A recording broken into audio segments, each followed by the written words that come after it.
Welcome everybody to the Center for Career and Professional Development Employer Spotlight for today. Today we are happy to welcome Roger. Hello. Chiocchi. Chiocchi. And I'd like to just take a moment to thank Professor Mollengarden, who's here with us, who has recommended Roger Chiocchi. So thank you so much, Professor Mollengarden.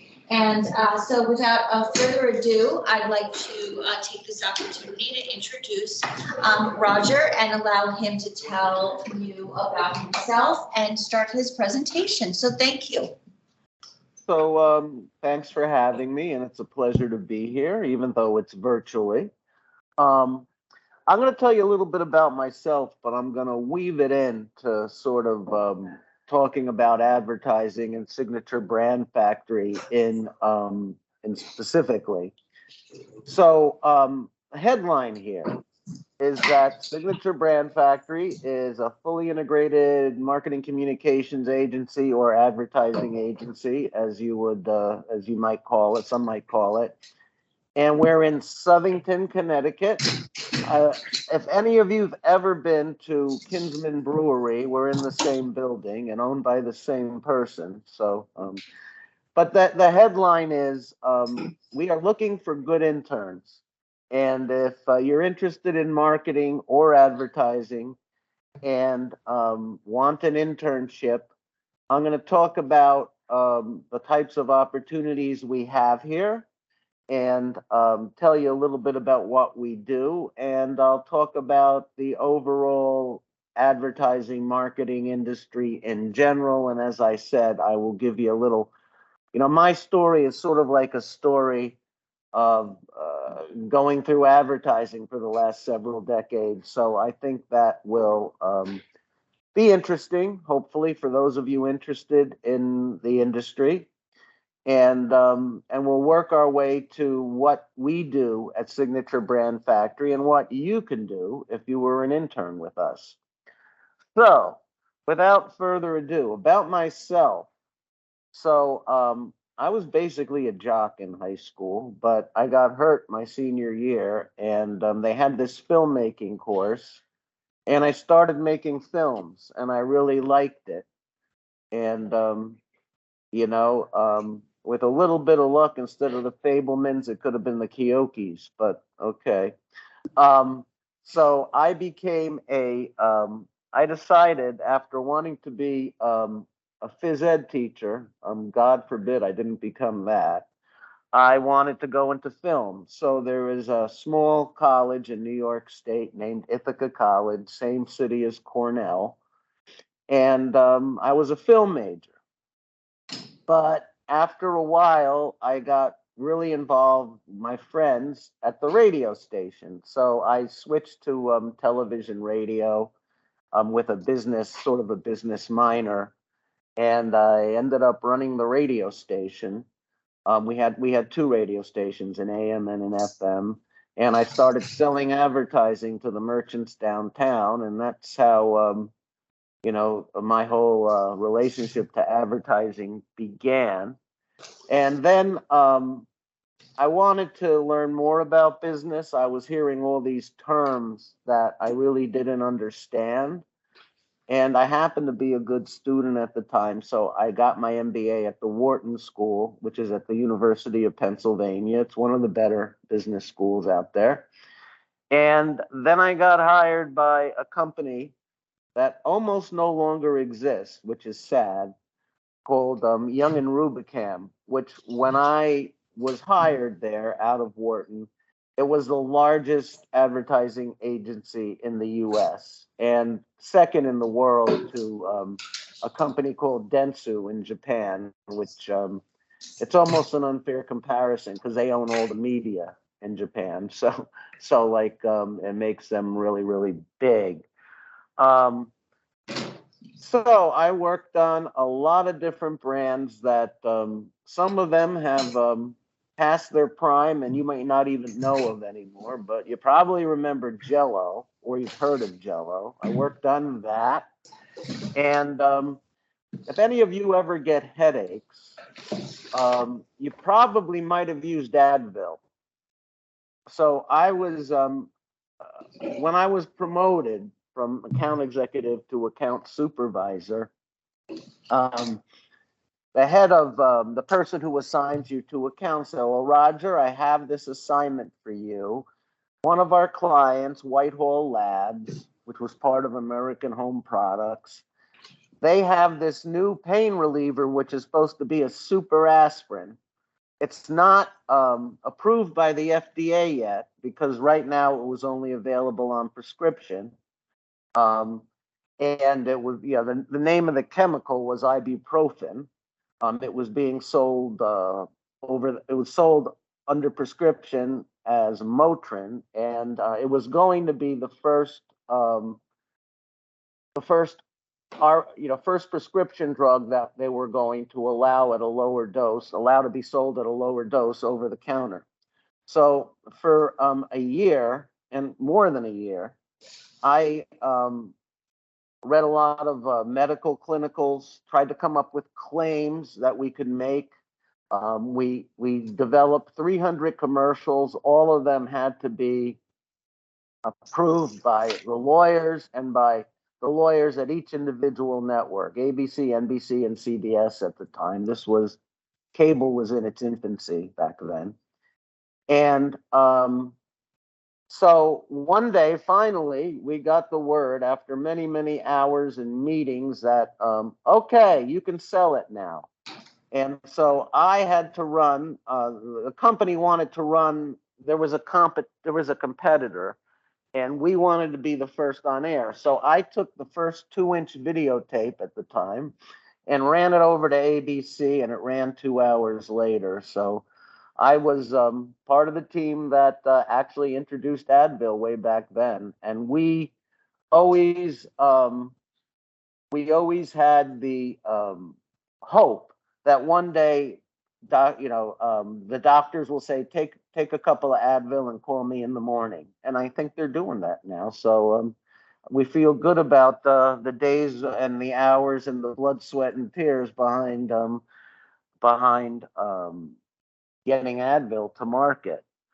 I also worked after Advil. I worked on several airlines, TWA and Eastern.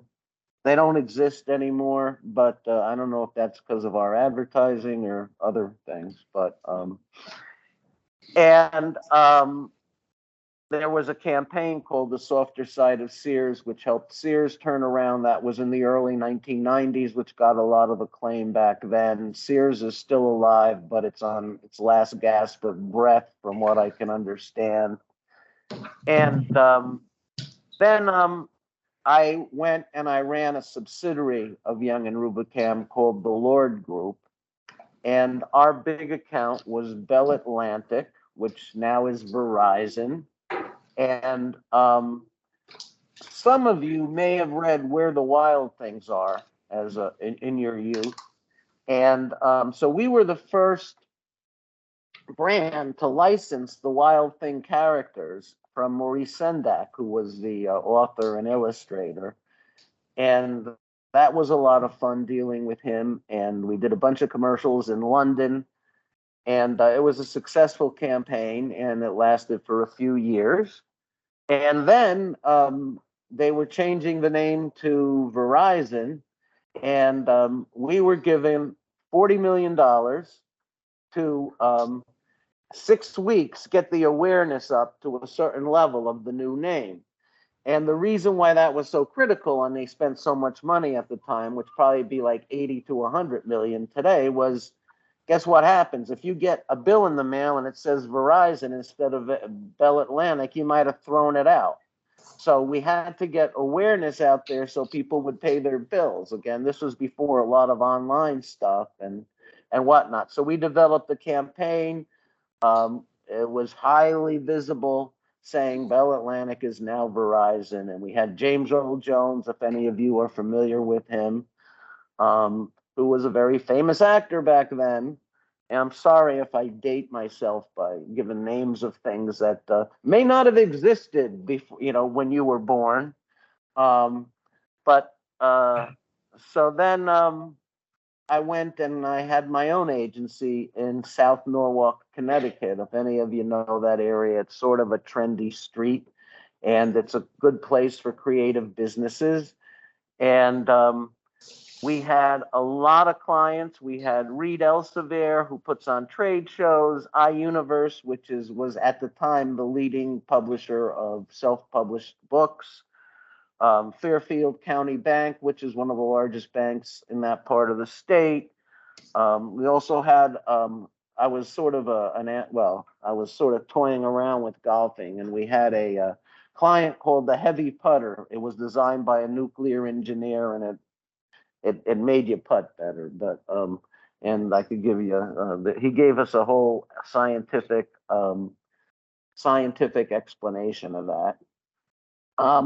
However, our own little agency called Brandloft, which was in Sono, as I said, it sort of, we got hit by the 2008, 2009 meltdown of the stock market and the economy. And, it's bad enough when you can't pay yourself, but it's really bad when you got to go out of pocket to pay rent and employees. So we decided to shut that down. And so after that happened, I have a hobby, an avocation. Someday I hope it's a profession. I like to write, and I've written 3 books, and I sort of did that for a while, and then I was called by Bruce Stabler, who is the owner of this agency, Signature Brand Factory, and he asked me if I would come on and help with new business and a bunch of other things. So, we're going to talk a lot about Signature and what we do and how we do it. And by the way, you can ask questions whenever. Sometimes I get tired of hearing myself talk, but so one thing that is a big difference between a big agency and a small agency is, in a big agency, everybody's role is defined. You have account people who are the ones who work with the clients and make sure that whatever they need is being developed. You have creative people who actually write and art direct the ads. You have TV production people who create television commercials, or today more like videos. You have media people who are the number crunchers, and I want to reach women 25 to 34. They'll tell you the best places to do it and the most efficient way to do it. And that's how a really big ad agency works. And even in today's digital age, I think they work that way. But when you go to a smaller agency, you got to do a little bit of everything. And that's what I've been doing here. I've been working, I don't work full time, but I work here most of the time. And because I still like to have other activities like writing. And but the nice thing about it is I like being a jack of all trades. And so I do a little copy. I do it basically everything except design work, because as my colleagues would tell you, I can't design. I can't even draw a stick figure. But I do all the copywriting virtually. The strategic thinking, when I'm going to talk a little bit more about that, I do that. I do media planning, which is not my favorite thing because it's a lot of number crunching, and I think it's better for young people. Anything else that really isn't design, I usually have a hand in. And I do a little bit of account management too. I did that my whole life. So, it's something that I'm good at, but, I like doing other things as well. So let's talk about Signature Brand Factory, because I think it's representative of many agencies out there that aren't big Jagunda agencies on Madison Avenue or Chicago or LA. And what we do, our sweet spot, as I like to say, is strategic branding. A lot of people have misconceptions about the ad industry. They think that we're just a bunch of creative people here, and someone says, "I need an ad for this," and all we do is just go back to our offices and start designing and writing. But no, that's not the way it works. We write everything we do when a client comes to us, and interns are involved in every step, and I'll get more specific to that in a little bit. Everything we do is based upon a strategic plan. When a new client comes to us, we conduct a session called the Starting Point Workshop. And basically, it's a combination brainstorm, data dump, and the clients come in, and we sit down at a table, usually for about 3 hours, sometimes longer. And we ask a bunch of questions. Okay, what are your goals for this product for this year? Who are your competitors?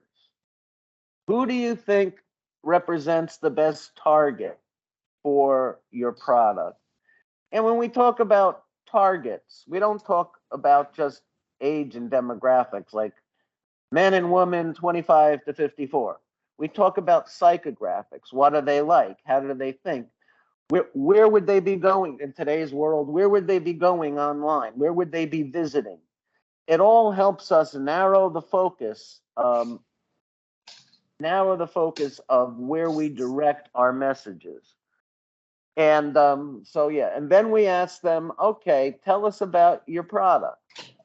There's a lot of misconceptions, I think, in today's world. I mean, I've been doing branding my whole life. It wasn't called branding back when I started, but that's a big word that gets thrown around a lot now. And a lot of people don't know what a brand is, really. You think a product and a brand are the same thing, but they're not. A product is a product is a bunch of attributes, we call it. It may be, a laundry detergent that gets your clothes whiter, or that has bleach, but that's not the brand. The brand is a set of emotional attachments between a product and its constituents. And notice that I said not only customers, but constituents, because there are other people in some branding scenarios where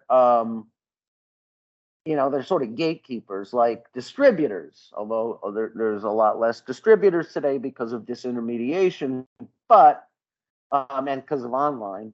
But so you have several different tiers of audience to talk to. And so when we define a brand, we look for that emotional connection.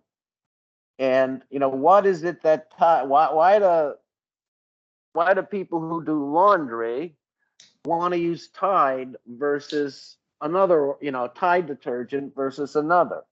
Or why do you want an iPhone rather than an Android?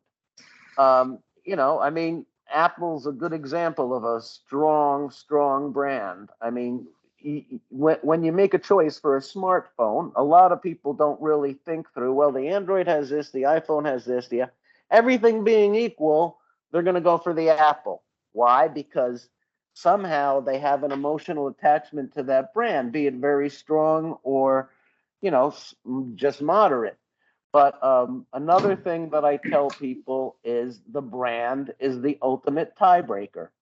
When everything else is equal, okay, let's say this Android phone and this iPhone have basically the same stuff, you're going to gravitate towards the one with the brand that you have a stronger attachment to. And that's what we do. We try to create these emotional connections that break a lot of ties. There's some things you can't break. Like if the Android is 25% off and almost the same set of attributes, people are going to buy the Android. But in those situations when there's a tie, and in today's world there are lots of ties. I mean, just go through the internet. A lot of, we have a lot of copycat. We have a lot of copycat products, both services, online services, and they're basically at parity. And we do live in a parity world because once somebody invents something new, everybody else is going to try to match it. So the only thing in a parity world that a company has is the strength of their brand. And so that's what we do. So we're sort of the magicians.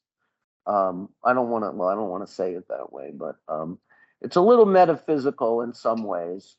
It's a little art and a little science, and but we have to find that emotional glue. And once we do that, then we start. Then we start.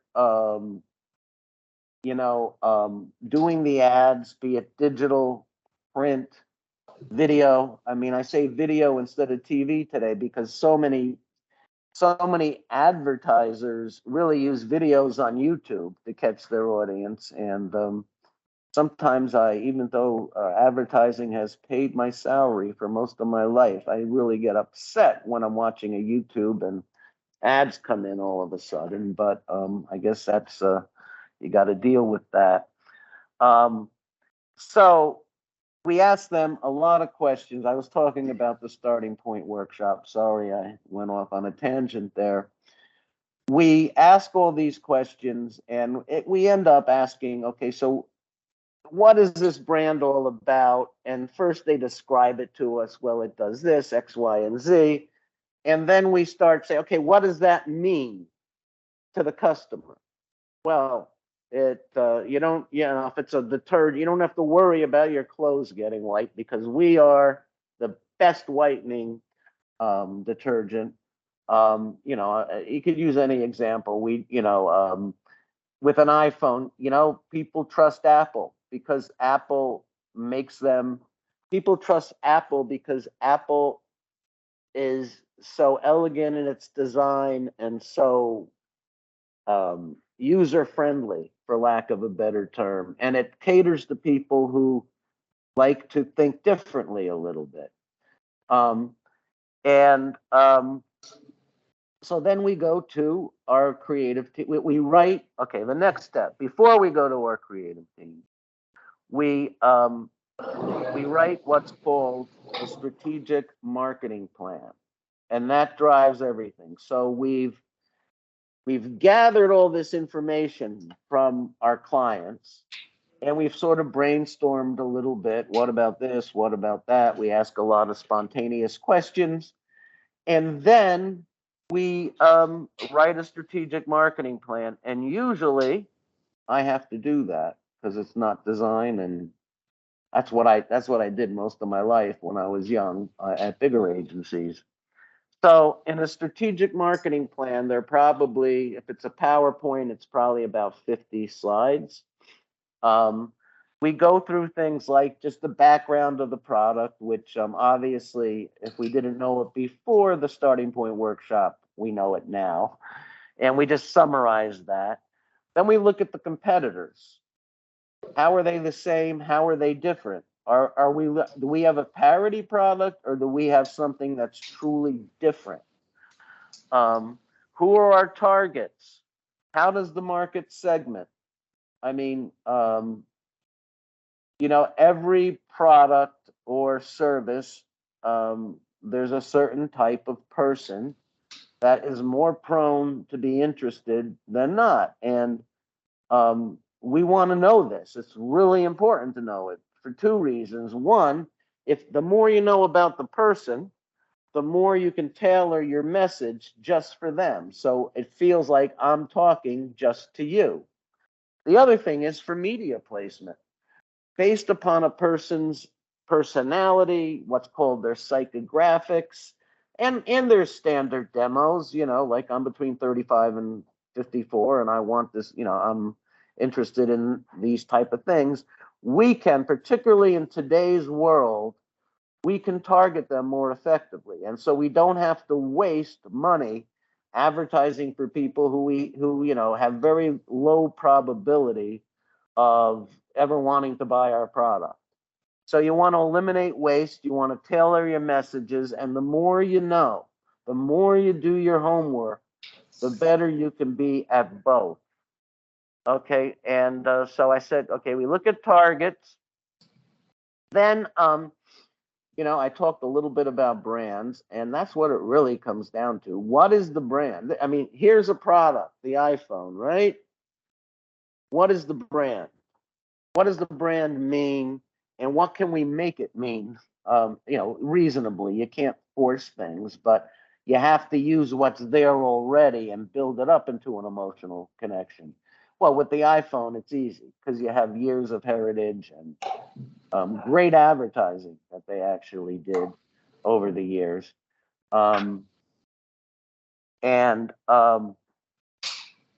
So what we do is we take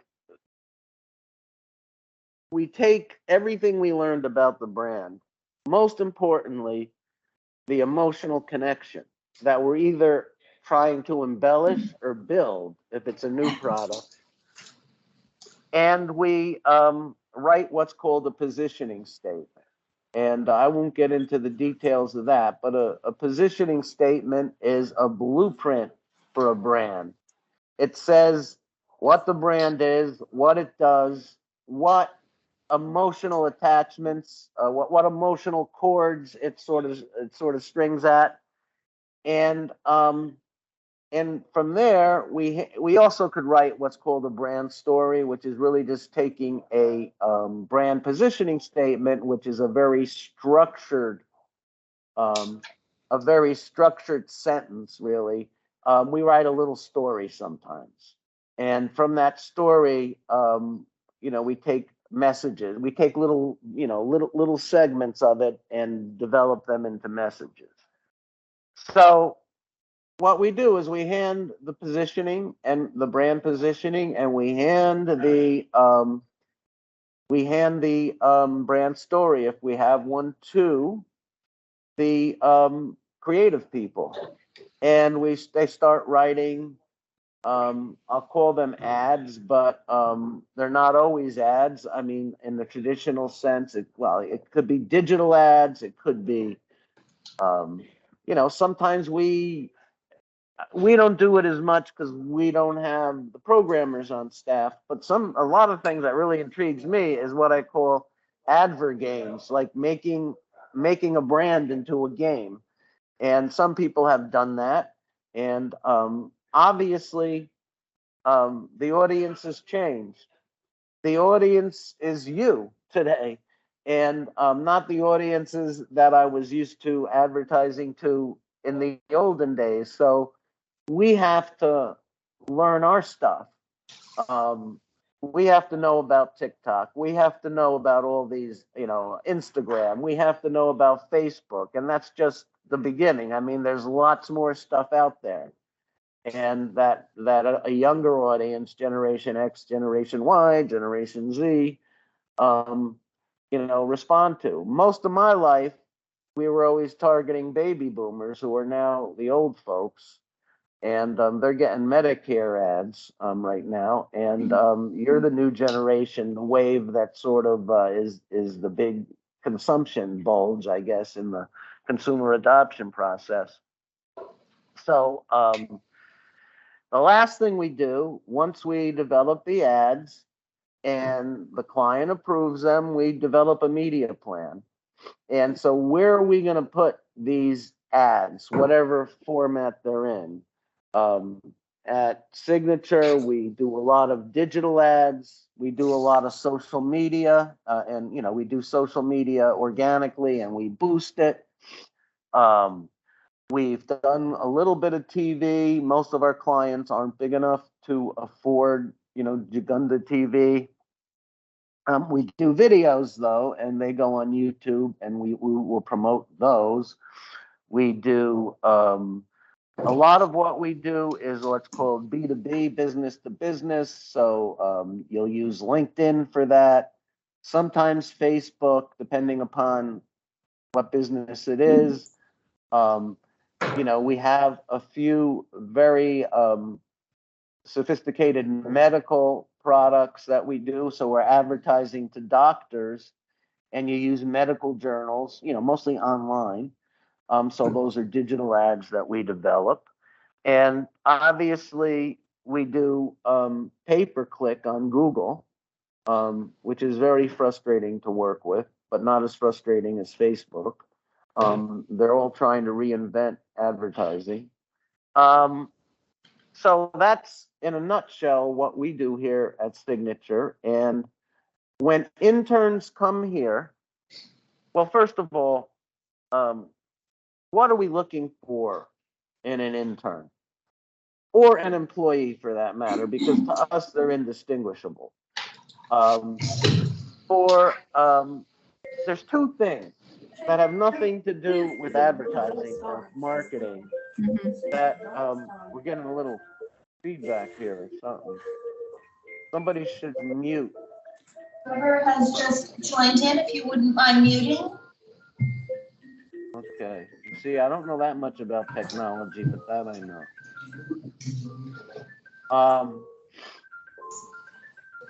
Okay. So it's a nice little melody. Okay. So there's two things that not only do we look for in interns, look for in employees.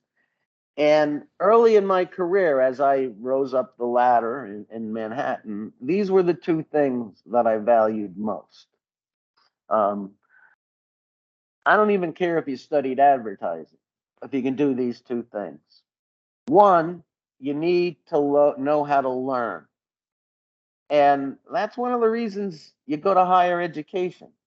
You're not, I mean, you do learn specific things, but there's a lot of courses that you take that you say, why am I taking this? It has nothing to do with what I want to do. Well, in my opinion, you're learning how to learn. But in my career, and anybody who gets into this business going forward, you're going to have to pick up a lot of things really quickly. One day we're talking to a client who makes medical devices, and we have to learn about all these medical terms and how it works. Another day we're talking to a chain of pizzas, which is much easier and much more pleasant to talk about. And but you got to learn what they're all about quickly. And so being able to learn new things quickly is really important. And there's a process to that, and that's a skill. And the other thing, after being able to learn quickly, you have to be resourceful. By that, I mean, you're going to be, in whatever business you go into, you're going to be confronted with problems almost on a daily basis, some small, some big. And when I was president of the subsidiary of Y&R, I remember there were two types of people. One that would come into my office and say, we have this problem here, what should we do? Okay, and then the other, that's the non-resourceful one. The other, who was resourceful, would say, hey, we have this problem, and I looked into it, and I think if we do this, that could help solve it. Well, that's the type of person you want. And I was talking to my assistant, who was my assistant 20 years ago recently, and she said, Roger, the one thing I learned from you is be resourceful. And I think whatever business you go into, being able to learn and being resourceful are two things. And what we look for in our people, and again, this goes to interns as well as full-time employees, is those two traits: being able to learn and being resourceful. So once an intern comes here, what do? Well, we tailor it to what their needs, what their abilities are.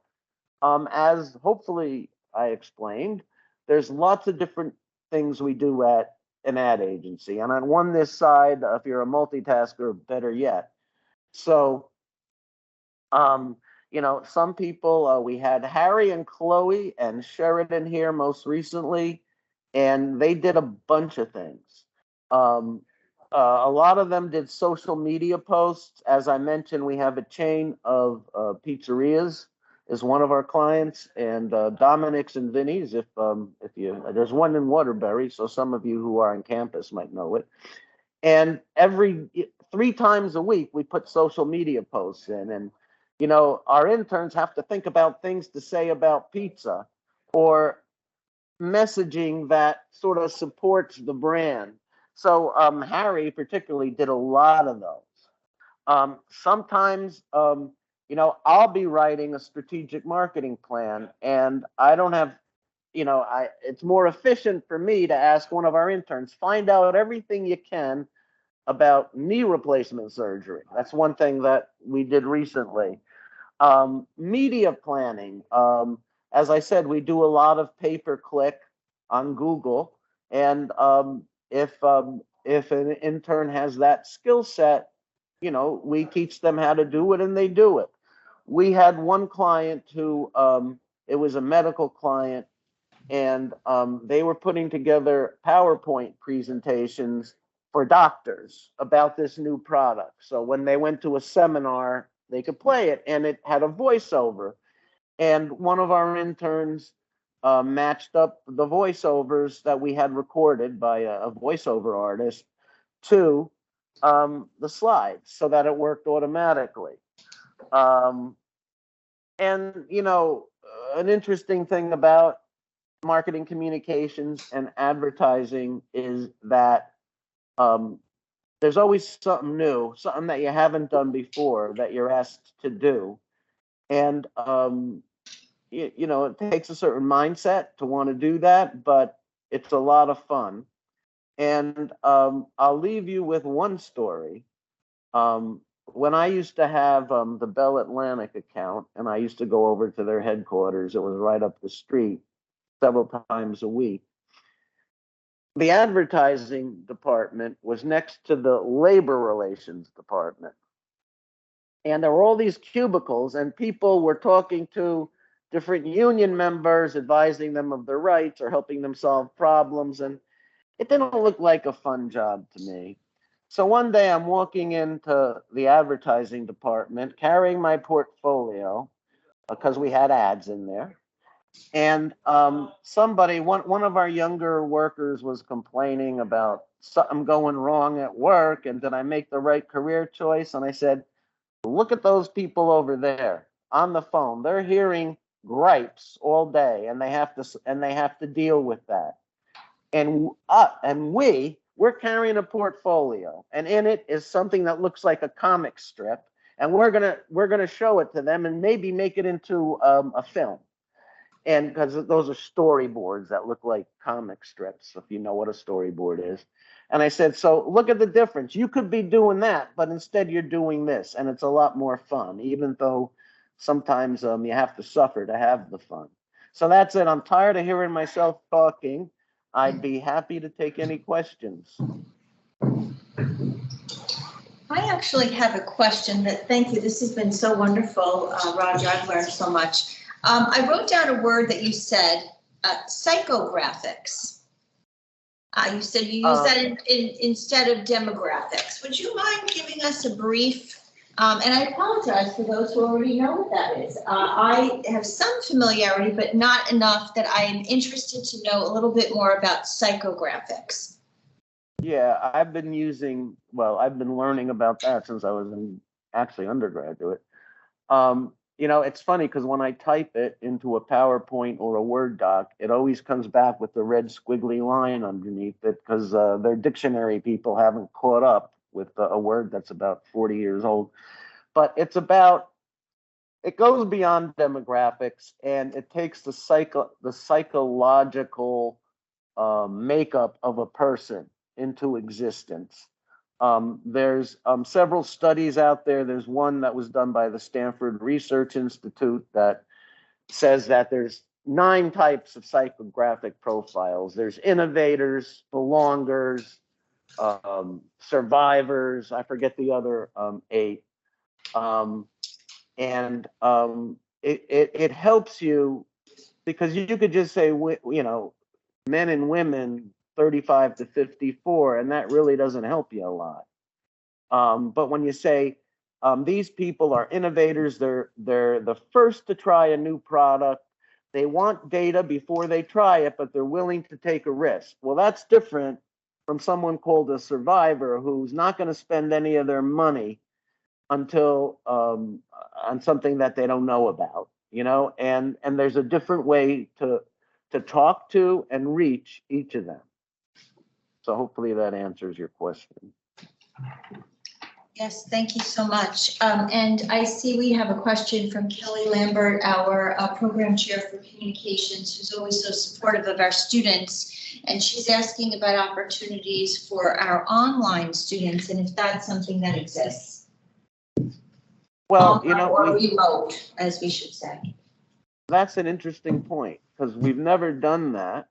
But some of the types of tasks that we ask our interns to do can be done, you know, remotely. You know, doing research, you know.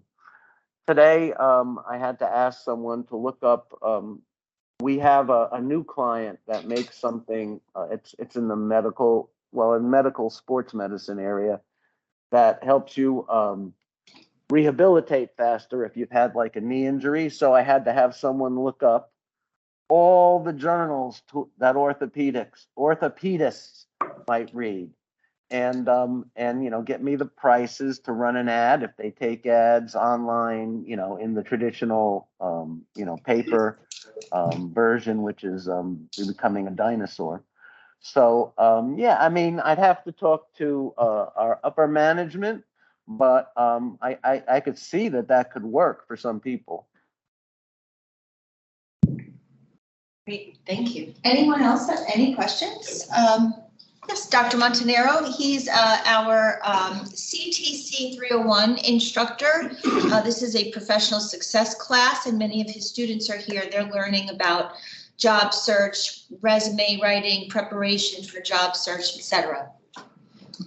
Roger, thank you. Very informative. As someone who's constantly hearing myself and my students hearing me talking about their employment brand, some of the things I wrote down echo all the parallels to one's employment brand. And I just want to review real quickly. You talk about target audience. Obviously, when you're marketing yourself to an employer, there's a target audience, so there's a target employer. We talk about the value proposition. Certainly, your brands have a value proposition, whether it's Apple or an Android. You talked about the tiers of your audience, and in my mind, the tiers of that audience are you sending a resume to the recruiter? Are you sending it directly to the hiring manager? What's the tier of the audience you're trying to reach with your resume or your marketing activity? You talked about the emotional connection, which really resonated with me because I have often read the research that says the most qualified applicant doesn't always get the job, but it's the applicant that interviews the best. And in my mind, that's part of making the emotional connection with the recruiter, not necessarily the most qualified. And you said a lot more notes here, but I'll stop at a few of them. You said one's brand is their tiebreaker, is the tiebreaker. And in my mind, the brand that stands out in an interview is the tie-breaking applicant who gets hired or gets the offer or gets invited back. And then you talked about tailoring your message. I mean, that's all about what we talk about in college to career is tailoring your message so it's going to be heard, received, and responded to by a potential employer. So I took a whole lot of notes. I'm not going to go through all of them, but I was just so pleased with, and I'm not a marketing person, although I'm an entrepreneur. There's so much in your messaging about branding that we share with our students about creating a brand that stands out amongst all the other graduating students with the same degree. So I wanted to say thank you for making that so eloquent from the professional perspective of brand marketing and signature brands.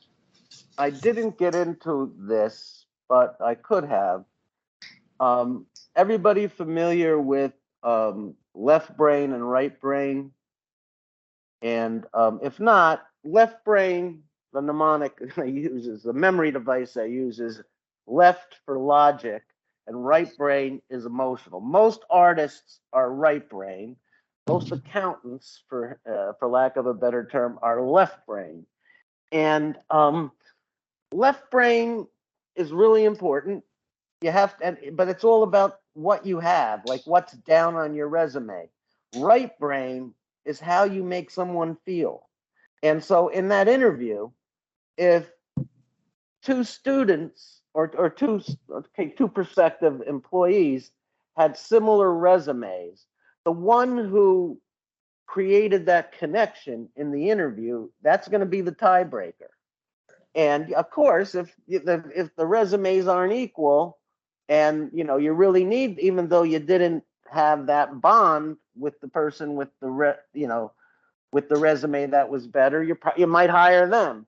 But in the case of when you're trying to break a tie, the right brain emotion, and as a candidate for a job, how you do that, it goes back to learning. Learn everything you can about the person who's going to be interviewing you. I mean, now with LinkedIn and everything, you can. Oh, Mr. Chiocchi, I know you like sailing. Tell me, I mean, that just an icebreaker, you know, which may have nothing to do with the actual substance of the job, but it creates a connection.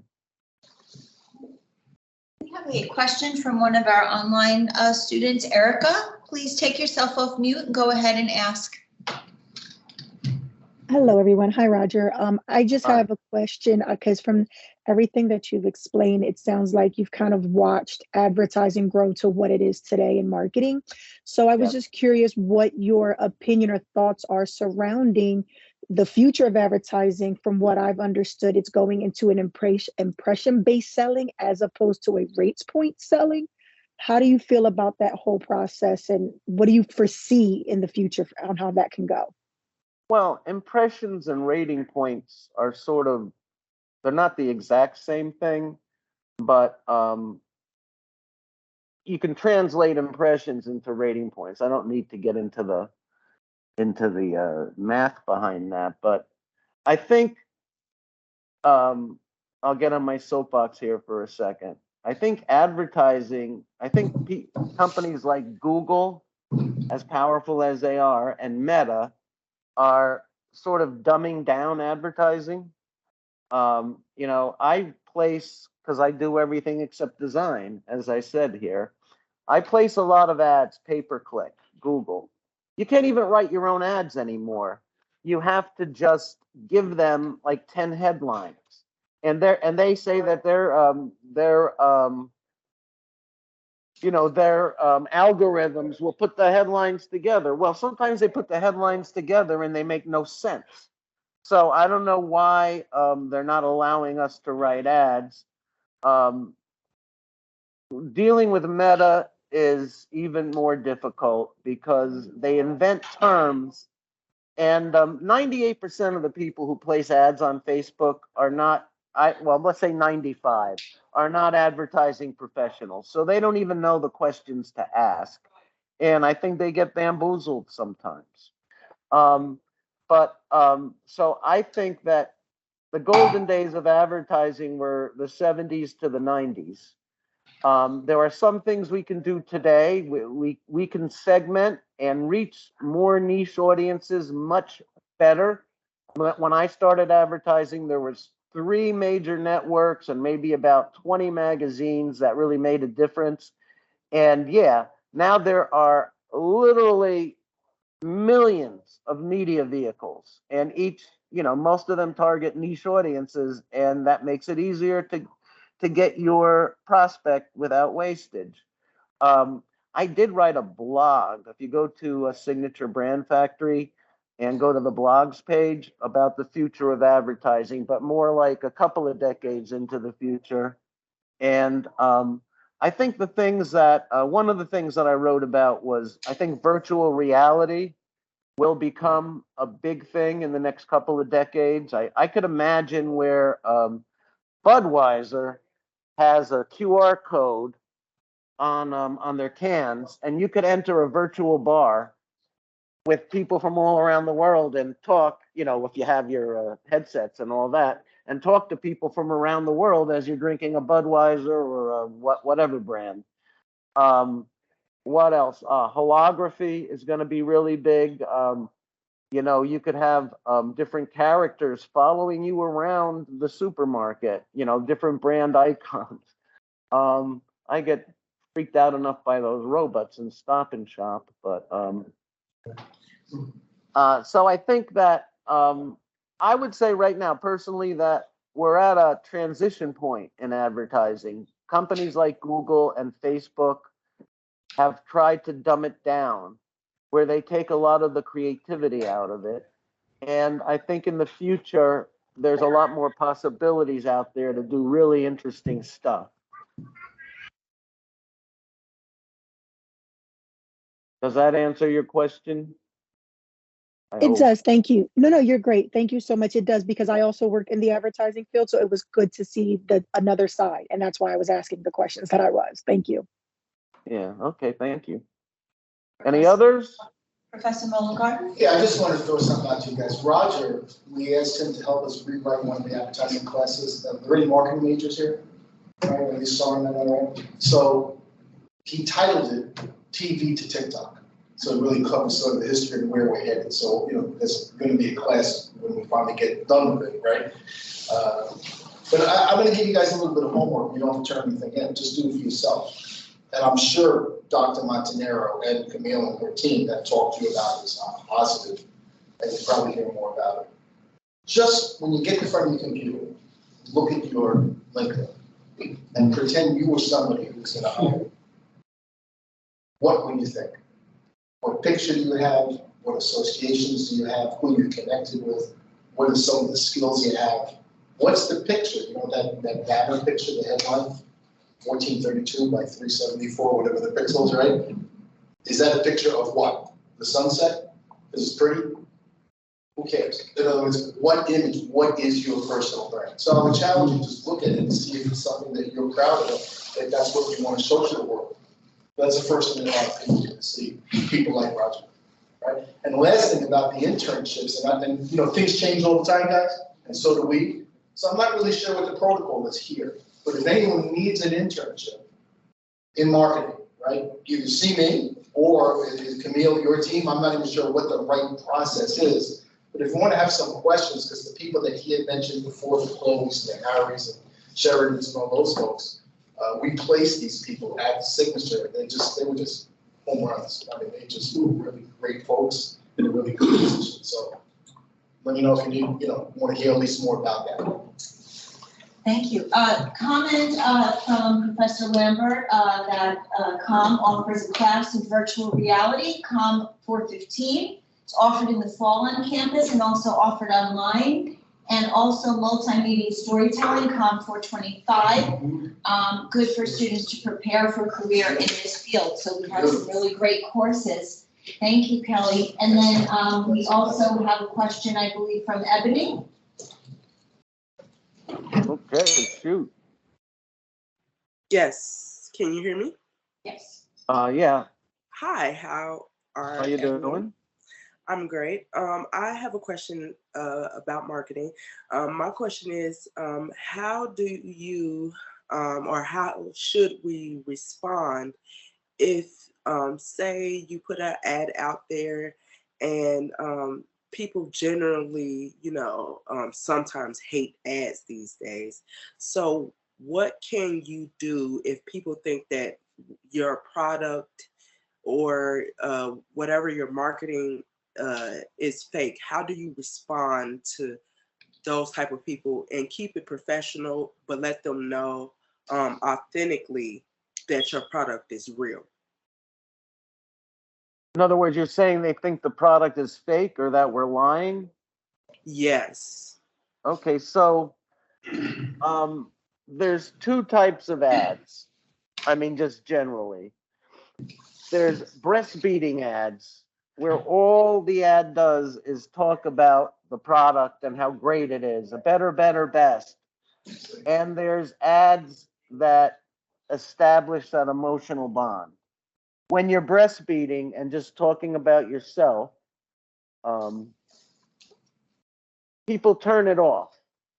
Okay, but when you establish a connection, like one of my favorite campaigns, and it probably ran about 20 years ago, so maybe a lot of you haven't seen it, was the Apple campaign, Think Different. That was the headline, Think Different. And they'd be billboards, they'd be print ads, and one was a picture of Albert Einstein, Think Different. One was a picture of Lucille Ball, Think Different. One was a picture of John Lennon, Think Different. And it said nothing about, there was an Apple logo at the bottom, but it said nothing about Apple products, but it established the connection because these are products for people who want to make a difference. So, that as opposed to breastfeeding and saying, well, we have a 256K Ultima B microprocessor. People don't care about that, really. Mhm. I mean, most people don't. They care about how is this product going to help me and how do I feel about establishing an association with this product. Okay. In marketing, there are two types of relationships, transactions and, there's transaction marketing and relationship marketing. Mhm. Relationship marketing is much more effective in the long term. Transactional is, yeah, we're going to give you 50% off and you have to do it by midnight tonight. Okay, well, okay, you'll get a transaction, but will you have a long-term relationship with that brand? Maybe, maybe not. I hope that answered it. Yes. I Thank go you. on my soapbox sometimes, so. Any Anything other else? questions? Okay. Well, this has been wonderful. On behalf of the staff of CCPD, myself, Christina Cummings, and Linda Schultz, I would like to thank you, Roger, for presenting and offering so much value and information to our students. If you were here, Well, thank you. I have a little chocolate bar gift for you, but I'll get it to you some other way. So, Give it to me and I'll make I sure will- he doesn't get it. Oh, okay. So,